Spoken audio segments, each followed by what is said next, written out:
Did you know that the special relationship between the US and the UK started with them being anything but special?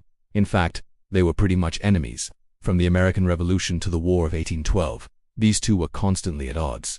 But here's the twist. Even while they were fighting, they couldn't live without each other economically. It was a classic can't live with them, can't live without him situation. Then, in 1823, the US dropped the Monroe Doctrine, basically telling Europe, hey, hands off the Americas. This is our turf now. You'd think Britain would be furious, right? Well, not exactly. The British were more interested in protecting their own trade and investments.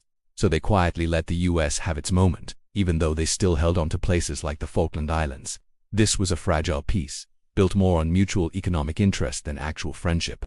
Fast forward to the American Civil War in the 1860s. Things got tense again. Britain's textile industry was booming, and it needed Southern cotton. So, naturally, they leaned towards supporting the Confederacy. There was even a major diplomatic incident called the Trent Affair that almost pushed Britain into the war on the Confederate side. It was a close call, and relations with the Union were seriously strained. It seemed like any progress they'd made was about to go up in smoke. So when did things finally start to change for the better? It happened in a rather unexpected place, Venezuela. In 1895, there was a border dispute between Venezuela and British Guiana. The US stepped in to mediate, and surprisingly, the final decision largely favored Britain. This act of siding with Britain over a smaller American nation marked a huge turning point. It was the first sign that the US was seeing Britain not just as a former colonial master, but as a potential partner on the world stage.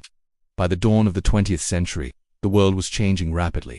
The US was no longer a fledgling nation. It was an industrial powerhouse with its own imperial ambitions. Meanwhile, Britain was starting to feel the heat from rising powers like Germany and Russia. Suddenly, having a strong, friendly nation across the Atlantic didn't seem like such a bad idea. President Theodore Roosevelt, a key figure in this shift, shared a mutual distrust of Germany with British leaders. This shared concern led to a major strategic move. Britain pulled its fleet from the Caribbean to focus on countering Germany in Europe, effectively handing over regional security to the United States. This was a massive show of trust. The final piece of the puzzle fell into place with World War I initially. The US wanted to stay out of the conflict, but Germany's unrestricted submarine warfare, which sank American ships, and the infamous Zimmermann telegram, which proposed a German-Mexican alliance against the US, pushed America to its limit. On top of that, American banks had loaned huge sums of money to Britain and France. If they lost, that money was gone forever.